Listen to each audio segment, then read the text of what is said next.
Hi, everybody. Thank you so much for coming. I just would like to say that this is our lecture for the UMKC Health Science District Research Advisory Council. It was formed in 2017 and is currently chaired by Dr. Jerry Wyckoff. He cannot join us today, unfortunately. The lecture series is offered to faculty, staff, residents, and students in the Kansas City community, and provides an opportunity for us to come together to learn about essential topics and ideas for improving health outcomes. The lecture today is sponsored by University Health, and we are pleased to welcome Dr. Mary Norton to Kansas City. Now, a few things about Dr. Norton. I think we use this word very loosely, but she truly is a giant, not only in maternal fetal medicine, but actually in reproductive health and in medicine overall. When we talk about a giant, we talk about somebody who has single-handedly changed the way, not only the way the medical community looks at pregnancy and manages pregnancy, but how even patients themselves and people that we take care of sort of perceive their pregnancy. Now, she grew up in New Hampshire, which I found out yesterday. But now is a dedicated Californian. She is currently the MFM. She's currently an MFM, but also a clinical geneticist. She is a professor and vice chair for clinical and translational genetics, obstetrics and gynecology, and reproductive science. She is also Dr. David E. Thornburg and Kate McKee Thornburg Endowed Chair in Perinatal Medicine at UCSF. She did her undergrad at University of Washington, where she was a zoology and Russian major. I thought that was really fascinating. And then she stayed there for medical school. She did her residency at Tufts, and then she went to UCSF, where she did a joint fellowship in MFM and clinical genetics. She has won countless teaching and research awards, including she's won the Outstanding Research Teaching Award actually multiple years. And she also got the SMFM Drew Carlson Award for past research in ultrasound. Her seminal paper that she published was in 2015 in New England Journal of Medicine, which was titled Cell-Free DNA Analysis for Non-Invasive Examination for Trisomy. This paper, as I said, is what has allowed us to really branch into using cell-free DNA as a way of aneuploidy screening, and has really changed the way that we practice as well as how many of our patients perceive their own pregnancy. Usually, they like this as the gender test. But we're starting to learn the power of cell-free DNA in terms of what it can tell us about future health, what it can tell us about the nuances of the placenta and pregnancy in ways that we've never been able to do before. She has been the board of directors at ABOG. I think she recently rotated out. And she's won over 200 publications. She's been consistently NIH supported for over a decade, I think. It's been over a decade since kindergarten. But as I said, it is really, truly an honor to be with somebody who is not only so accomplished, but is also such a wonderful human being. I remember when she was supposed to come here in May, I think it was, Dr. Kathy Spong, one of our alums, was here, and she said, one of the things that is so great about Mary, she said about Mary, is that she's not only she's so accomplished, but she's also incredibly generous, is always taking care of people, always trying to uplift people, even though she's so accomplished, and just generally a nice human being. And I think this is something that I think I can say I try to aspire to, but I think everybody in this room always aspires to. We can only hope we can be so accomplished, but also so generous. Thank you so much.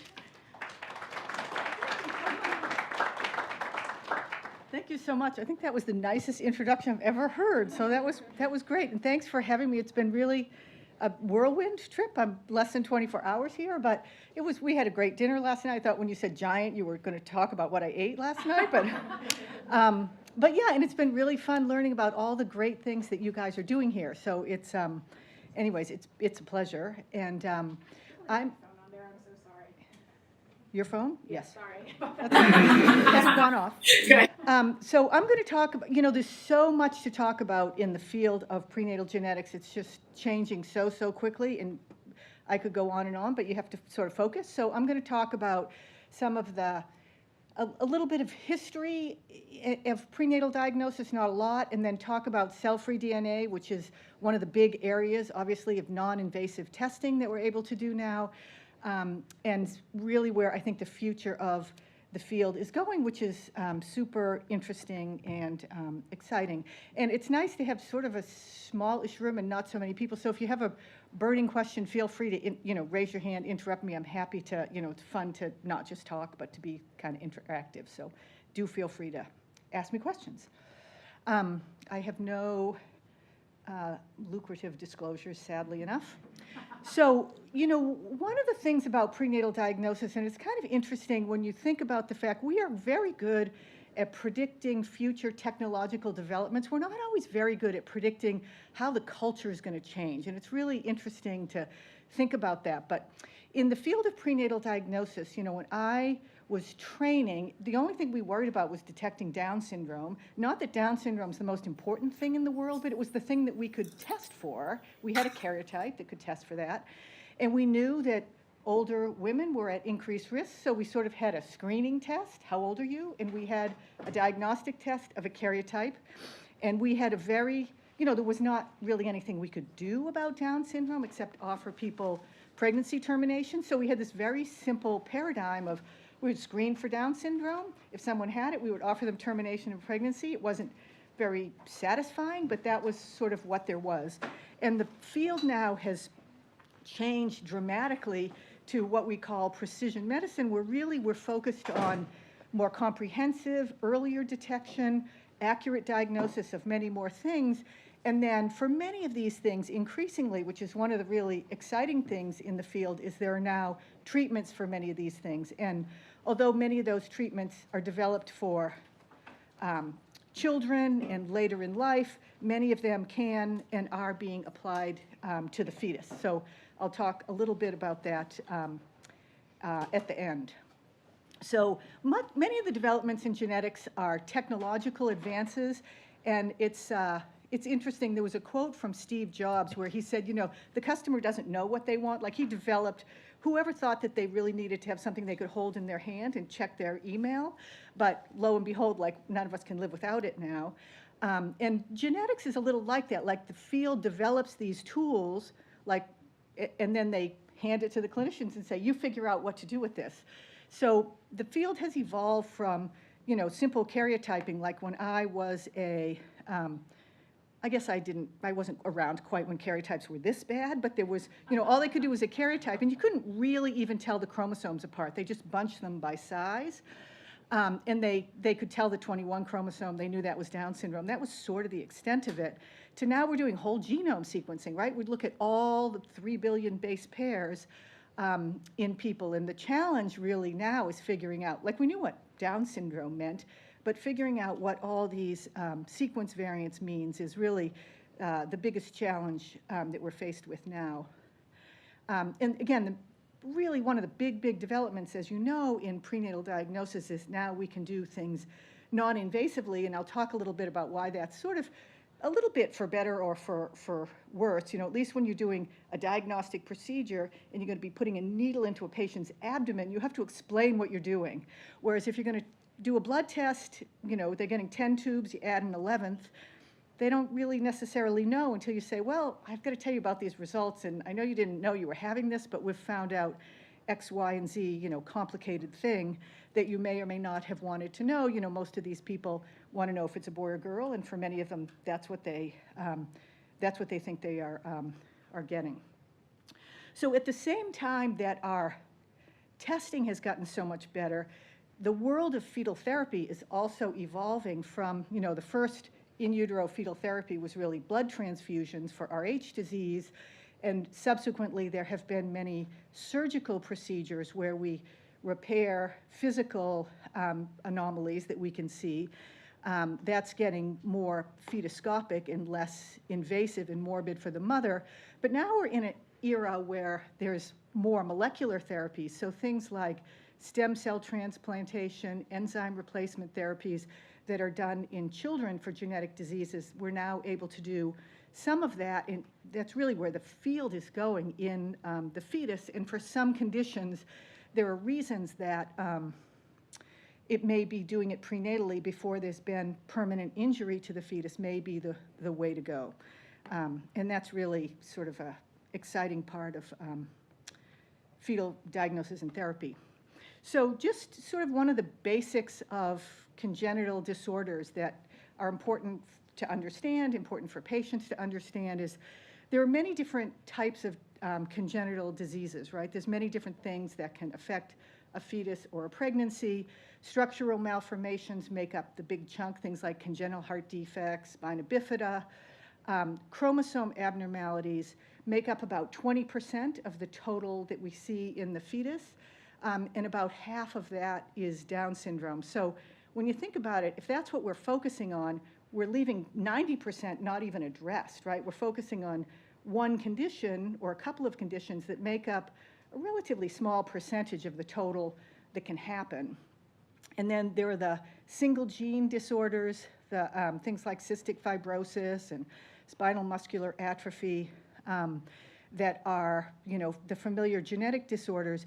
And while these are individually pretty rare, when you put them in totality, they affect about 1 in 300 pregnancies. So as a group, they're a common group of disorders, and they are responsible for a very large percentage of children hospitalizations and infant deaths. So they are very significant morbidity and mortality.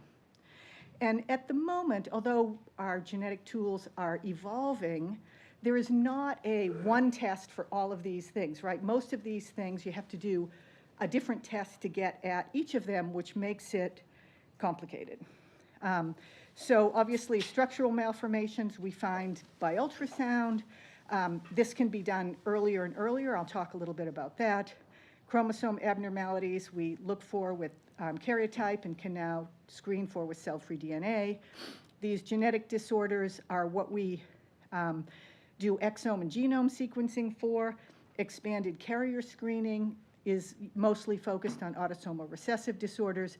And then there are cell-free DNA tests for some of these conditions as well. And then copy number variants, I'll talk a little bit more about exactly what those are, but these are small chromosome abnormalities that are tested for with chromosomal microarray. So again, for many of these things, you have to do more than one test to find them all. So if someone has cell-free DNA, they may feel like, I had the test, the gold standard test, but you had a very good test for one thing that's a small percentage of the total.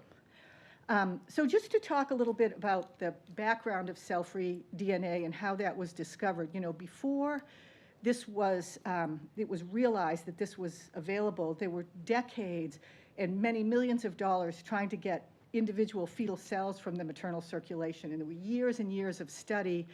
And basically, there's not very many fetal cells that get into the maternal circulation. Those that are there are hard to extract and hard to do analysis of.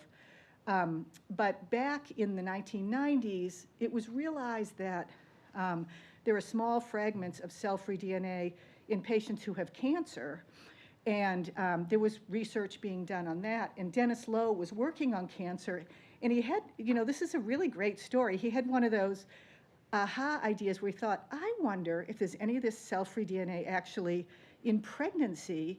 So one Saturday, he was in his lab and he thought, I'm just going to do, PCR looking for Y chromosomes in a bunch of bank samples. And he did it in like 20 samples. And sure enough, he found it in all of the male pregnancies. And he called his wife and he was like, oh my God, like this is going to change everything. And maybe he's going to win the Nobel Prize. I have no idea, but it was really an important discovery.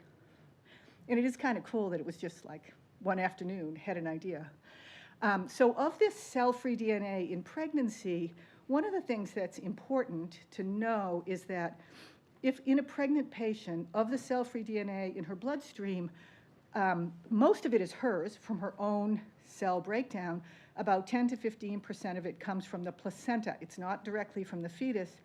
It's from the placenta, and it's important to remember the placenta is mostly, but not 100% the same as the fetus. There are some slight differences, and the rest of it, again, is maternal.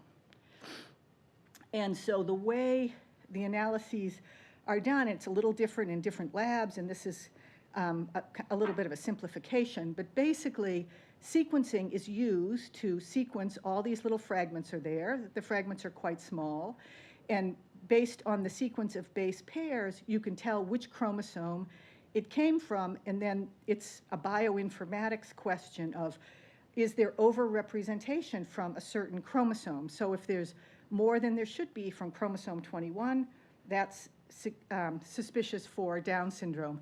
And that's basically, there's, again, differences between the labs, but that's basically how the testing works. And so you have, you know, basically the whole genome in these little fragments is represented. So although the test was really developed to test for Down syndrome, because that's what prenatal diagnosis had always done, it also quickly, the other common trisomies, 13 and 18, were added to the panels. And now you can do cell-free DNA panels for microdeletions, for what are called genome-wide copy number variants, or bits of chromosomes extra or missing across the whole genome, for single gene disorders like cystic fibrosis, and for Rh type. So there's many more tests already commercially available. Again, these have been driven by the laboratories and technology, and how these should be used, I think, is a little bit of a question that we grapple with. You know, different practices do different things. And I think as far as the future state, there are definitely still people working on intact cells where you have the whole fetal genome separate from the maternal genome, and there may be some advantages to that. It's still a challenge, but there are still people doing research in that area. Non-invasive whole genome sequencing has been reported, and I think that's probably something that's going to be available in the not too distant future. And then I mentioned, you know, precision medicine, doing all this with the goal to do early targeted therapy of the fetus or the newborn as appropriate. So for the first big trials that were done of cell-free DNA screening were for Down syndrome, trisomy 21. And there have been many, many studies now that have been reported. And overall, this is from a meta-analysis. The detection rate is really high, 99.7%. And the false positive rate is really, really low, about 1 in 2,500. So for Down syndrome, the test is really fairly close to being diagnostic, but it quickly gets way more complicated. So for the other aneuploidies, which again, the panels typically test for the 3 common aneuploidies and the sex chromosomes, the performance is not quite as good. And there's a couple of reasons for that. One is these are less common. They are more likely to be confined to the placenta. So Down syndrome is rarely just confined to the placenta, but trisomy 13 and 18 often are. So that can lead to a false positive. And there are other biologic reasons that detection is a little bit lower for these. So the detection rate's a little lower, the false positive rate is a little bit higher. And of course, when you do the test, you don't just do, I want the Down syndrome results, you get the whole test. So these are additive. So the false positive rate that we're seeing in practice is certainly not 1 in 2,500. We have positives all the time, and many are false positives. So this was a report from one of the big commercial cytogenetics lab not long after cell-free DNA was introduced and being widely used. And they looked at exactly this question, which was the confirmation rate of a bunch of consecutive cases, because these studies came out that said this is 99.9% accurate, and people were seeing false positives and were like, oh my God, why is this happening? So they looked at a bunch of different cell-free DNA cases, screen-positive cases that had confirmatory amniocentesis, and what percentage of those were confirmed. And these are relatively small numbers, but so Down syndrome, 93% were confirmed. Trisomy 18, it was a little lower. Trisomy 13, a little lower than that. And 45X, or Turner syndrome, even lower. So overall, you know, again, It's quite a good screening test, but certainly there are both false positives and false negatives, and it is important to remember that it's a screening test. And these are more recent data looking at the same thing. You know, the positive predictive value is if you have a positive screening test, right, the chance that that will be confirmed. And this was another study looking at the same thing. What is the positive predictive value of these different aneuploidies? And you can see, again, trisomy 21, it's very, very high, but it goes down with trisomy 18 and 13 and 45X. And again, it's partly because these other conditions are much more likely to be confined to the placenta, so you're more likely to have a false positive due to that, because we're sequencing placental DNA. So the other thing that is important to remember is that we're doing, cell-free DNA is a great test for basically 4 conditions, right? There are thousands of things that can happen to a fetus. This is a really good test for 4 of them. And patients who are interested in comprehensive information often don't completely understand that.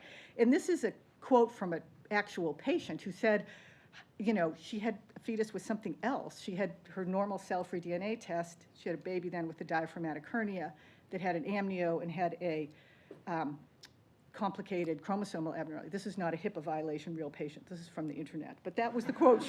That was her quote. And we all said, oh, this silly patient thinks we didn't exactly say that, thinks she had a non-invasive amnio. We looked in her chart, and that's, her OB had said patient chooses non-invasive amnio. Like, I think people are under the impression that that is what they are having done. And the biggest limitation of cell-free DNA is really that it you know, the standard test only detects for a couple of conditions. And this colorful graph shows what happens with different kinds of congenital disorders with increasing maternal age. So we all know that the risk for Down syndrome goes up as women age, and the risk for trisomy 13 and 18 also increases a little bit, but most other things don't. They're the same no matter how old you are. So if you are, so here on this graph, this blue is trisomy 21, and if you are, for women who are older, you can see it makes up a big component of the overall burden of congenital disease, and it makes sense in some of these people to do a test focused on that. But for patients who are younger, down here you can't even see Down syndrome, doesn't even show up on the graph. So you're doing a really good test for something they're not at risk for. And I think that often gets a little bit lost in translation. So one of the other conditions that is relatively common cause of genetic disorders are copy number variants, which are these genomic imbalances, deletions or duplications that you can see by a microarray, but they're too small to be seen by a karyotype. So here's a karyotype. You know, these chromosomes look normal to me, the uneducated eye, but there's a deletion in this area. These are all different probes that are all show that there's deletions there. And something like this can contain hundreds of genes. It can cause significant disabilities, but you can't see it on a karyotype. So this turns out to be a relatively common cause of genetic disorders, and these happen regardless of maternal age. These have nothing to do with age. They just happen in a percentage of the population. And many of these conditions, probably you have heard of some of these, Prader-Willi syndrome or Angelman syndrome. And individually, these are not that common, but they're pretty serious conditions, and these are caused by these microdeletion disorders.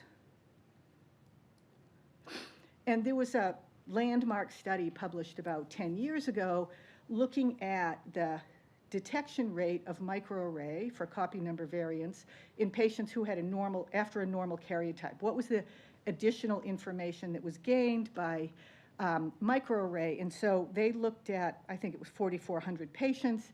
They all had a karyotype and as well as a microarray. And what they found was that in the setting of a fetal anomaly, if there was a normal karyotype, there was a 6% chance of an abnormal microarray. So that's pretty high, 6%. In patients with a normal ultrasound who were having the amnio, because of age, because of a positive serum screen for Down syndrome, but a normal ultrasound, it was 1.7%, or about 1 in 60. So that is, again, that's a pretty high number of cases that will have a one of these genetic disorders. And again, if you go back to this color-coded graph of the rate of microarray findings by age, this yellow are copy number variants you can find on an array, and that's this bar here. So you can see for women under 35, these are much more likely than Down syndrome, which again doesn't even show up until you get to be older as a significant percentage of the complications that you see. So one could argue that for people over 35, it makes sense to do cell-free DNA screening focused on the common trisomies, but for patients under 35, we should be offering them all amnio and microarray, because really that's what they are at risk for, but I don't think that happens anywhere. And these microdeletion syndromes, they can happen anywhere across the genome, but there are a few places that are kind of hot spots for this kind of mutation. And some of these conditions are now on some of the cell-free DNA panels. So the laboratories recognize this limitation, and they have added some of these to their panels. And again, it's hard to look for everything because you can't, the technology just doesn't at this time quite allow that, but there are many microdeletion panels that include these. And the thing is, there's still, each of them are quite uncommon. Even when you put them all together, it's still only about 1 in 2,500 pregnancies as compared to the 1.7% of the total number of them. Do you guys do microdeletion cell-free DNA? Does anyone do that around? You do that here? Yeah? For everybody, or? Sequentially. Yeah. For people with structural abnormalities. Who don't want diagnostic testing. So the limitation here is that, so this is the genome, right? And these are all the microdeletions or duplications that have been reported more than once. So again, there's hundreds of them, and those that are tested for on the microdeletion panels are these here. So a couple of them. So for those things, the testing may be helpful, but for really it does not at all replace a chromosomal microarray. And again, patients don't always want a diagnostic test. It's really just a question of being sure that they are counseled appropriately. And this was a study similar to the study I showed before from a laboratory looking at how many of these turn out to be confirmed on diagnostic testing. What is the positive predictive value or the confirmatory rate? And in these 335 total cases, a relatively small number were confirmed, so the positive predictive value for most of them was less than 10%. For a few it was in the 16 to 13% range, but for most of them the confirmatory rate was pretty low. So again, it's not that the test can't analytically find them, it's that they are very rare, and there's always going to be some false positive rate for any kind of test. And I think it's kind of helpful to go through a little back of the envelope mathematical calculation to sort of understand why this would be, because again, from an analytic perspective, the test is very good for these microdeletions. It's just when you test for things that are vanishingly rare, it is a problem. So if you test for trisomy 21 in someone who's 38, the prevalence is about 1 in 100 that the fetus will have Down syndrome. So if you have 100,000 patients, there will be 1,000 cases of trisomy 21 if it's 1 in 100, and there'll be 100 false positives if the false positive rate is 1 in 1,000, which I think is fair to estimate. Then the positive predictive value will be 91%, which is almost exactly what we see. If you look at something like Wolff-Hirschhorn syndrome, which is one of those microdeletions, the prevalence is about 1 in 50,000, so it's rare. So in the same cohort of 100,000 patients, there'll be 2 cases. And the false positive rate, again, is about 1 in 1,000, maybe, we don't know, because it's too rare to study. So then the positive predictive value is 2 over 102, or 1.9%. So it's again, it's not that there's something wrong with the test, it's that using the test in a situation where the condition is really unlikely becomes problematic. And a couple of years ago, some of you may have seen this sort of someone at the New York Times took an interest in this and published this article about this. And really, it was an interesting article. I think part of the problem was they sort of conflated aneuploidy testing and microdeletion testing and didn't entirely understand the difference, and were a little bit trying to give the whole test a bad name. But it was an interesting article, and they used these nice, colorful graphs to sort of make their point, and they, talked about this issue of positive predictive value. And after this article, so these tests are not regulated by the FDA. They're considered laboratory-developed tests, which when a laboratory develops their own test, it's usually used in a kind of small number of patients, and the FDA just can't get involved in that. I mean, it's now a multi-billion-dollar industry. One could argue that, not that I'm advocating for more government regulation, but one could argue that perhaps there should be more oversight. But that FDA kind of looked into this a couple of years ago, and they issued sort of a warning that people need to be aware that there can be false positive and false negative results, and that these are screening tests. Can I ask a question? Yes, ma'am. In what ways do you think government regulation can improve the test or expectations regarding the test? Well, I think potentially they could have more input into how people are counseled and the information that is given. It's a little like putting a warning on a pack of cigarettes. I don't know how you would do it exactly with a test, but I think that's really the big issue, is really the pre-test counseling, in that the people who are ordering the tests don't always understand these limitations. So I don't know exactly how they could do it that would be better. I think a lot of people who are, a lot of us feel like something should be different, but I don't know exactly what it should be. Yeah. Have they ever gone into the same patient more than once with the same test, just to see if you get a false positive the first time? Will you get a false positive the second time, or is it, just a random mosaicism? Yeah, I'm sure people have done that. I mean, I'm sure patients always ask for that. They ask for that all the time. And people, they want to send it to a different lab or something like that.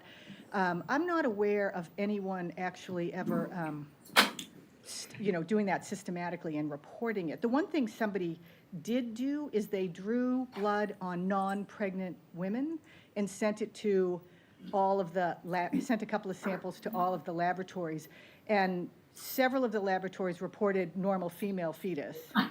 And then a couple of them said there's no fetal DNA. And they were trying to make the point that you need to report on how much fetal DNA is there. And I think the laboratories now all do that, but they did not used to do that. So I think it was someone actually from one of the labs trying to be smart.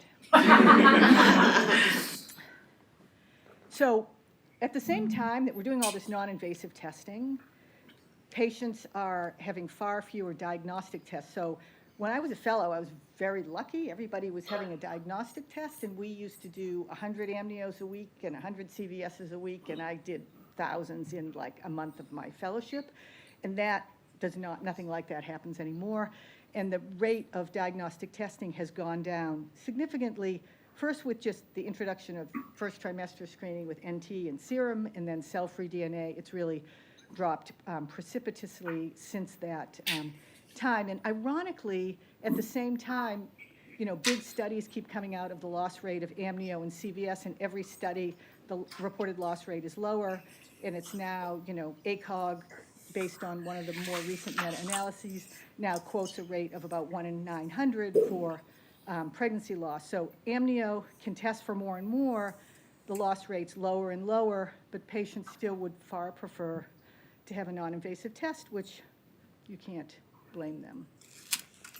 And interestingly, I think a lot of patients and some of their providers don't completely understand the diagnostic yield trade-off that they're making. This was an interesting paper published by John Williams, who is a provider in Southern California, who probably does more CVS than anyone else in the United States. He has a huge referral base of patients who come in from all over the place, and he does thousands and thousands a year. And they looked at what happened to their practice after the introduction of cell-free DNA, and they were doing fewer procedures, as was everybody, but when they really looked at who the patients were that were no longer coming in, they were patients who had families with single gene disorders in the family. So there were people at risk for, not for chromosome abnormalities, but for all these other things. And referral patterns change for many reasons. We don't know all the reasons that he wasn't seeing all these patients, but it does make you worried that people thought they had cell-free DNA, that was going to cover it. You know, that was going to cover everything they were at risk for. So one of the other panels that's available for cell-free DNA screening is genome-wide cell-free DNA, which is able to detect not on the resolution of a microarray, but big structural chromosomal rearrangements. So something that is bigger than 7 megabases, which is big enough that you would see it on a karyotype. So here's a chromosome with a big chunk missing. Something like that, this testing would find. The problem is that these kind of conditions, you know, the things that you see on a microarray are relatively common. This kind of big chromosome abnormality is not very common. Most of these lead to miscarriage or significant structural abnormalities, and the number that you would find unsuspected in a patient is pretty small. And this was a paper they published of this kind of testing, and overall what they found, and most of what they found were the common aneuploidies, because it will find that also, the sex chromosome aneuploidies, but these copy number variants were about 12% of the total. So it's something, but it's not a big percentage of the overall burden, if you will, on a fetus. And interestingly, when you start doing this more comprehensive testing, remember, most of what we're sequencing now is the maternal DNA, right? 85% of what we're sequencing is from the mother, and the rest is from the fetus and placenta.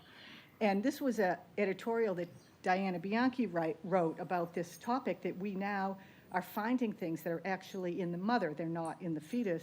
And again, that arguably should be part of how we are consenting patients.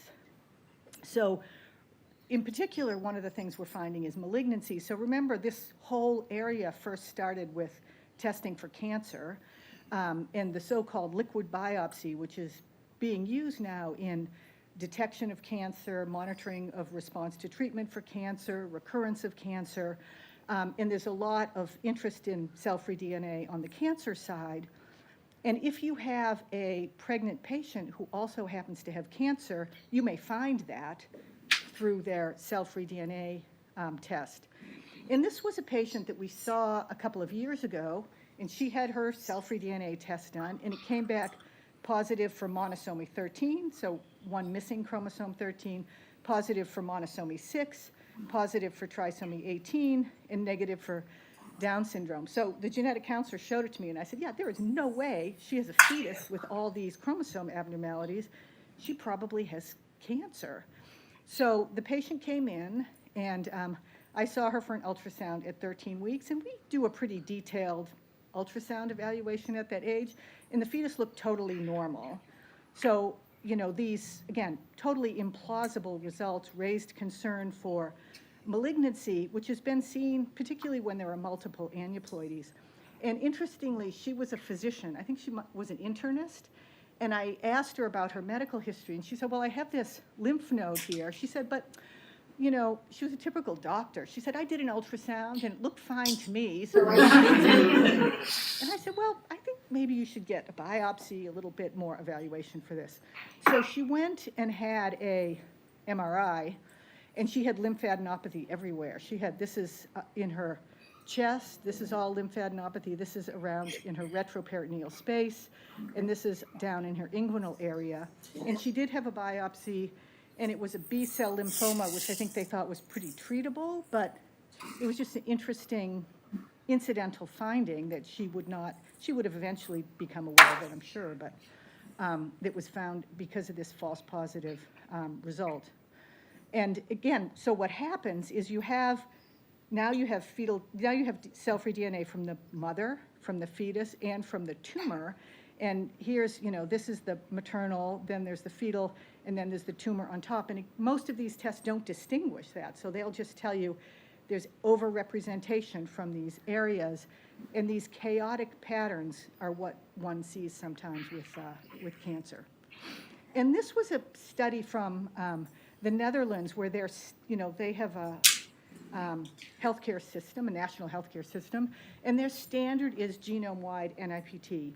And they looked at how often they found something that was malignancy suspicious and how many of those patients turned out to actually have cancer. So in this 168,000 patients, 50 had something that was suspicious, 2 had malignancy diagnosed before pregnancy, and 33% had malignancy confirmed. And those with multiple abnormalities, 66% of them had cancer. So this is not a common finding, but if you see it, it's very suspicious, and these people really need a comprehensive workup.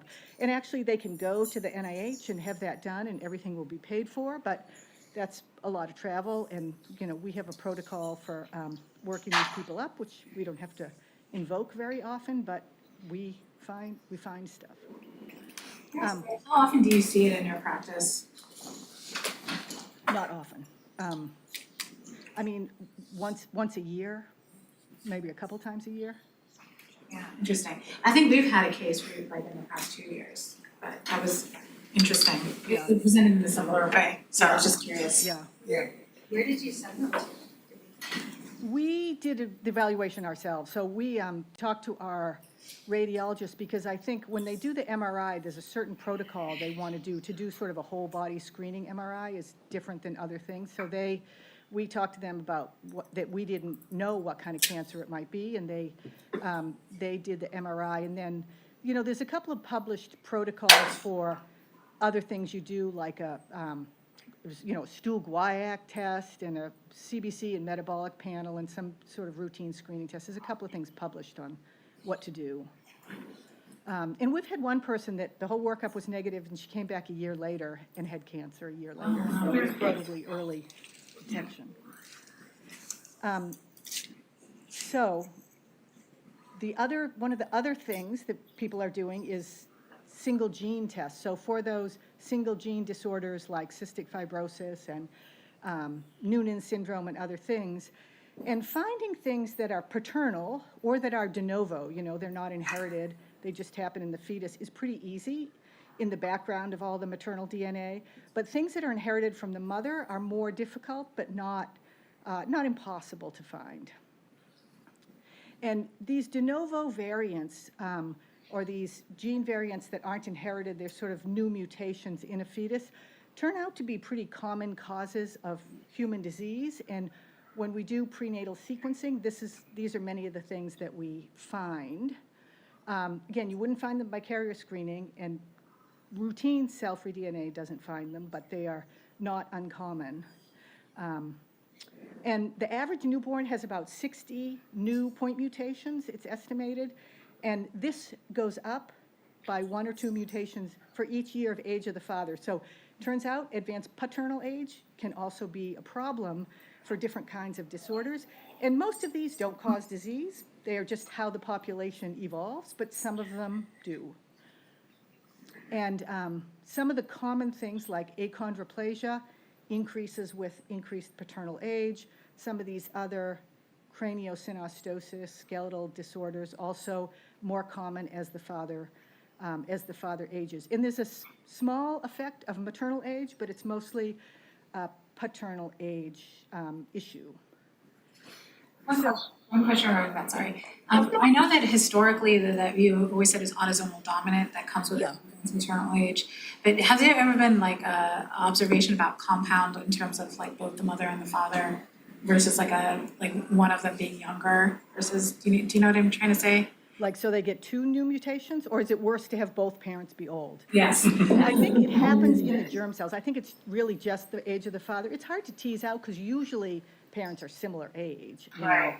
But it seems to be really a germ cell thing, so the age of that parent, rather than, the combined age is 100. That's. So there are now some single gene panels that will test for some of the more common of these. And these are the genes from one of the panels. Again, most of this seems to be pretty accurate. The question is, how do you, most of these things happen in people without risk factors. Like, how do you use these tests? What is the appropriate implementation? Some practices offer these to everybody. Some practices offer it to everybody if the father is older than 40 or 45. We have used them really mostly when people decline diagnostic testing and we are very suspicious for one of these particular conditions. So this is a, patient, and I'm sure you guys see these patients all the time too, with isolated short femurs in the third trimester, right? It's like the bane of everyone's existence. So this was a 37-year-old, she's 27 weeks pregnant. She came back because of a low-lying placenta or something. And the head circumference was a little bit big. The abdomen was fine. The femur and humerus length were short. So most of the time this turns out to be nothing. But if sometimes it turns out to be achondroplasia. And usually the bones look normal. They're not bowed or any of the things you see with other skeletal dysplasias. Could be fetal growth restriction. But in this case, the head was big. The abdomen was normal to slightly big. So that really wasn't what we suspected. And there's a cell-free DNA test for this, which is really quite good. So we have found that to be useful in some of these cases. It takes about 2 weeks to come back. If we're really suspicious, we'll talk about amnio. But this particular patient chose to have the non-invasive test, and turned out her fetus did in fact have achondroplasia. And she was quite happy to know that before the baby was born, so it wasn't a big shock in the delivery room. And again, this paper was now a number of years ago, but the data on this has all been quite supportive that this testing is actually pretty accurate. And this patient sends me pictures, like, she says, "Oh, you can show me my daughter's pictures." So this cute little girl, Charlotte, is doing great. Dr. Norton, Yes. do you have a hard time getting the second non-invasive test covered by insurance? Often, yes. That's the problem with all of this. Sometimes they'll pay for it, but often not. All right. So exome and genome sequencing is the other, big new frontier in genetics and prenatal diagnosis. So whole genome sequencing, right, is when you sequence the whole 3 billion base pairs, the whole shebang. Exome sequencing is just looking at about the 2% of the genome that contains the exons that encode the proteins. So the protein coding genes are the ones that are best understood, and exome sequencing focuses on those. So again, genes encode proteins, right? And proteins do stuff in our cells that's important. Either way, you get a tremendous amount of information that you have to sort through. And part of the reason for doing exome sequencing is, it's only 2% of the genome. That by itself is a lot, but it's easier to manage than whole genome sequencing. So, so you get your genome and you have to figure out what's normal, right? We're all different. Like, we're fundamentally the same, but there's differences that you find in everybody. We all have lots and lots of gene variants that make us individual. How do you figure out, what is normal, right? People, Davika was just asking me last night, or someone, about the $1,000 genome, and I said, yeah, but it's still the $10,000 interpretation. We still have to sort through and figure out what these variants mean. So we all have potentially millions of variants. Maybe they're nowhere near the exons, so we sort of throw those away. And this is all computerized. They're common in public databases. They don't change RNA splicing or predicted to change proteins. And you get down to a manageable number of variants, and then you have to look at those and say, do we think this is responsible for whatever was the indication for our testing? But it's a lot. It's a lot of interpretation. And this kind of sequencing became possible with the development of sequencers, automated sequencers, but also with computing and the power of computing to do more of this. And there were a couple of sort of landmark papers published in the same issue of Lancet in 2019, looking at large or relatively large cohorts of patients with fetal anomalies. One was 234, 596, and they found a diagnostic yield of 8 to 10%. Since that time, there's been a lot more work on this. I think we've gotten better at interpretation, and now we quote more like 20% diagnostic yield. We did a study at UCSF where we did prenatal exome sequencing in 316 cases with one or more anomalies, and our diagnostic yield was 19%, which in prenatal diagnosis is really high. Like, these are people who's had everything we had to offer up until exome.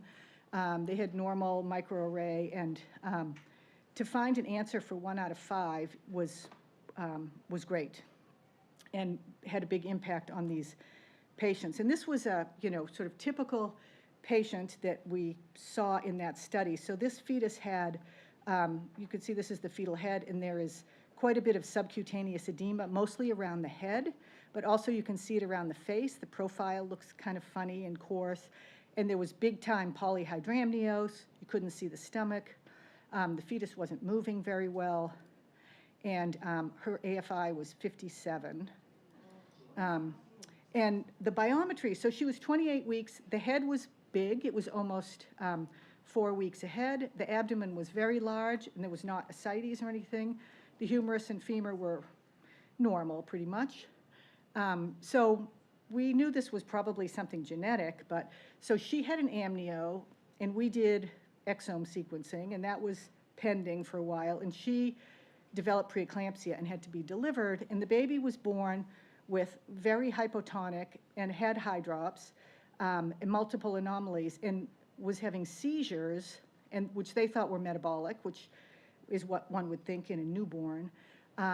And then the exome came back the day the baby delivered, actually, coincidentally, and had a de novo variant in this gene associated with something called Costello syndrome, which is in the Noonan syndrome pathway, but much more severe. These children usually often don't survive. And they were able to really redirect to appropriate care for this baby. So even though this didn't come back during the pregnancy, it was still really helpful for the family, for the pediatricians taking care of the baby. And I think thinking, we need to get past a time of thinking about we only do this if we have the results in time for pregnancy termination. This can provide much more useful information than just a decision to continue a pregnancy or not.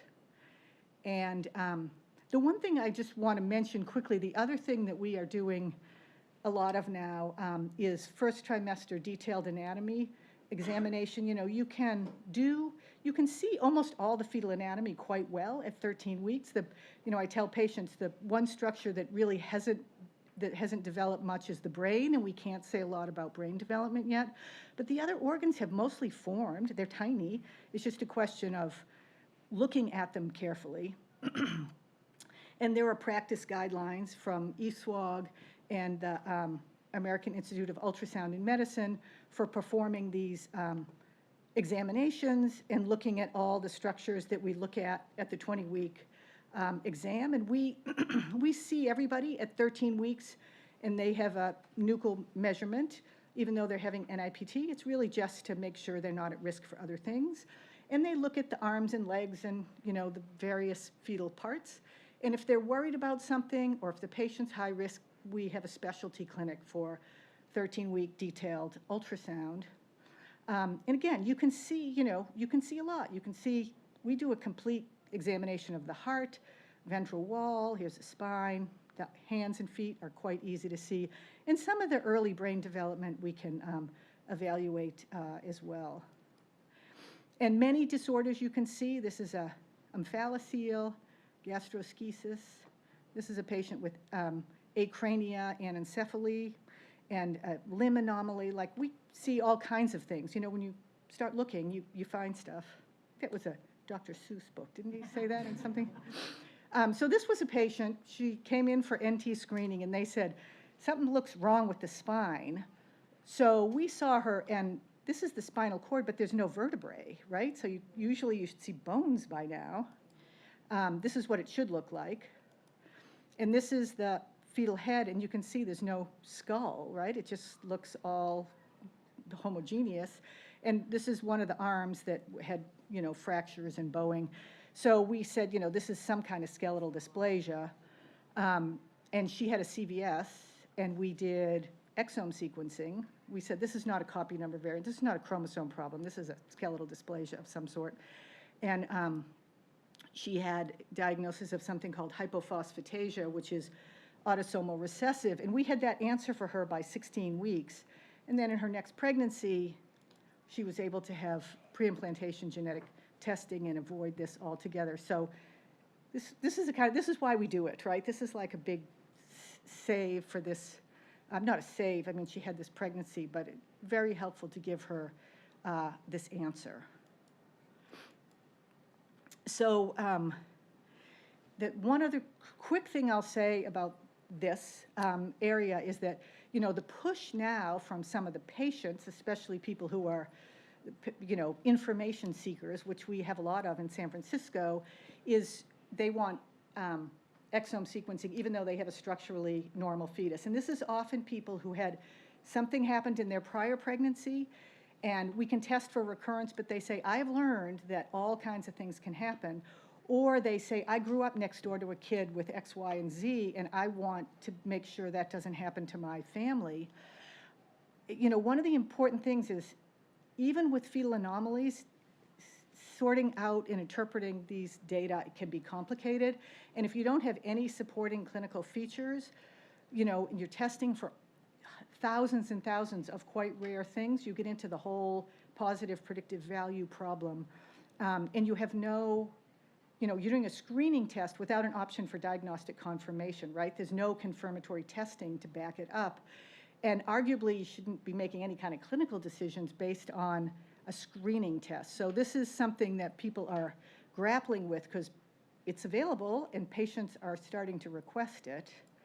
But this was an article, actually this was just, one of my colleagues sent it to me just the other day. It's been, this is a sort of public review website. It's been submitted to a journal. It has not been published.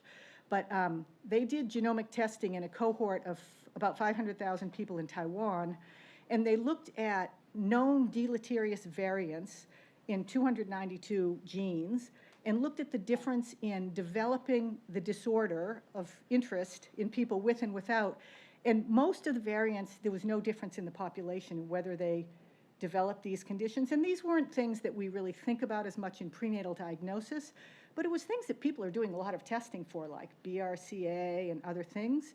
And most of the variants had very little impact on a population level. So their conclusion was, we really don't understand the complexity of genomic testing, and there needs to be a lot more research done before we really, I feel like we've sort of opened the floodgates, but we just need to beware of the fact that there are limitations to what we understand and how we interpret these. And at the moment, the American College of Medical Genetics and the OBGYN Prenatal Diagnosis Society both say, we shouldn't be doing exome sequencing in normal fetuses because it is, again, hard enough to interpret in those with structural anomalies. So I think the future is really, though, despite all these caveats, I feel like all I talk about are the caveats, but it's important, is really doing, there's these two publications this past year on exome sequencing that's non-invasive, and there are companies that are developing clinical tests. So this is going to be available in the not too distant future, and we're going to have to figure out how to use it. But in a future state world, we'll be using it to identify these genetic disorders for which there is treatment that's best instituted or implemented right at birth or even prenatally. Many of these metabolic conditions, the children are born and already have permanent organ damage, and if we could treat them in utero and they were born healthier, they could be then potentially cured with stem cell transplantation or someday gene therapy. And we have a clinical trial where we're using enzyme replacement therapy in utero for lysosomal storage diseases. It does not cure these children, but they're born healthy, and then they can be amenable potentially to stem cell transplantation. And we did have a trial for alpha thalassemia. Although we were able to do stem cell transplantation, we hadn't seen engraftment and successful cure in these fetuses. So this trial is actually on pause, but this is the kind of thing people are thinking about, making the diagnosis, again, not just to inform pregnancy termination, but really to optimize outcomes for these pregnancies and these children. So with that, I will say, as I said, earlier detection, more accurate diagnosis, and better treatment options are the wave of the future. So thank you all very much.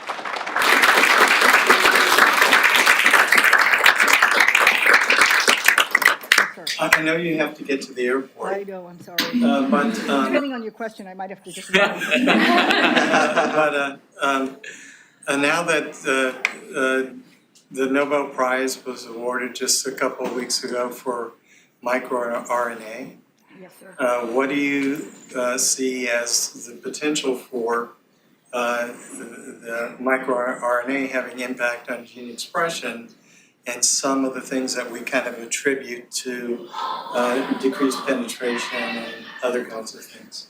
Yeah, I mean, I think it's a complicated issue, but I think there's many ways that we are figuring out how to change gene expression and modify overexpression or underexpression, like CRISPR and other things. So, that gets very complicated because there's a lot of off-target, it's hard to be very precise in the gene that you affect, but there's lots of research, as I'm sure you know, going on in using these kinds of tools to treat and cure genetic diseases.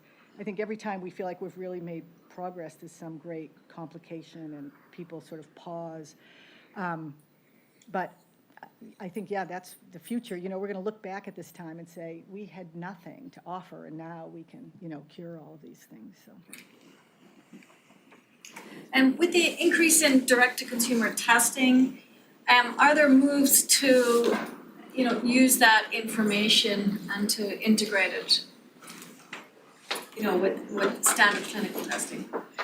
Yeah, I mean, I think direct-to-consumer testing is problematic for many reasons. I think, when we see patients that have had direct-to-consumer testing, we always confirm it because I think there's not the same quality control. We don't really know. The laboratories aren't regulated in the same way. I do think, that being said, often patients, and sort of there's things that happen outside the medical system that are often actually turn out to be correct or beneficial or whatever. So I think we should take seriously, I don't know if it's so much direct-to-consumer testing. I think a lot of the patient-centered information that we're given, like someone, was talking recently about some of these family websites where family support groups where there's lots of information about what a disease how it might evolve over time and what kinds of things families have done that have been successful. I think that kind of thing is super helpful, and we should do a better job at implementing that into our healthcare. I don't know that the gene testing, in direct-to-consumer is going to change care. But. I have a question. So I know the concept of cell-free fetal DNA and tumor DNA in regards to the sequencing strategies that they use in order to identify differences. Yep. But I know in the cancer world, we are currently looking significantly at differences in modifiable groups, such as promoter hypermethylation, disulfide bond groups. And then it's not just is the gene mutated or not, but it's also is the gene going to be expressed, is the protein going to be created, and if so, is it going to be created appropriately? And so I personally don't know, can the technology identify those types of things, or are we even looking at them? I think people are looking at those on a research basis. I think it's just all of the gene regulation is so complicated. It's really hard to incorporate that into clinical testing. So what happens is like this, that study from Taiwan where it's like we don't even begin to understand. And we all know that in the same family, you know, the same gene mutation has wildly different effects. So I think there is a huge amount more to know, and I think part of my skepticism is just worrying that we sort of jump on these things and use these very crude tools before we totally understand them. But I think, yeah, people are looking at that, but it's really so much still in the research realm, at least in prenatal diagnosis. Dr. Norton, my question is much less high level. Thank you very much. Okay. It's a great way for you to go to the airport. First, I have a comment. Thank you so much for the genetics course that you and Dr. Walker put on. It's instrumental for anyone that's interested in genetics and also MFM. So hopefully that doesn't go away anytime soon. And my question is, have you been bitten by the AI bug? And if so, how do you use it? The AI bug, like ChatGPT. No, you know, that is such a great question. I think that there's a place for AI. I personally have, the little bit I've used, everything I've asked it, it's given me the wrong answer, so I'm not. Really? But I think, you know, it's the future. Can you give me an example of when it gave you the wrong answer? I'm curious, because I was bitten by it about a week ago. And so I'm trying to make it. I'm a neophyte. I've just gone into ChatGPT and said, what is this gene or something, and I get not the right answer. Really? You have the paid version now? No, I'm not, they want me to pay, I'm not gonna pay.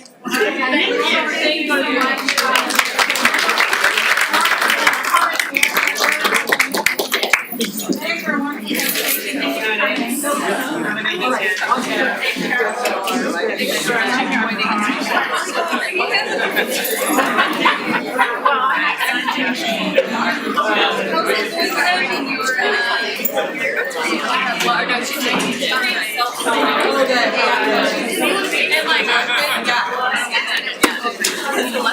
And I wanted to be on the island called. Yes. The residents here. Be a neighbor, yeah.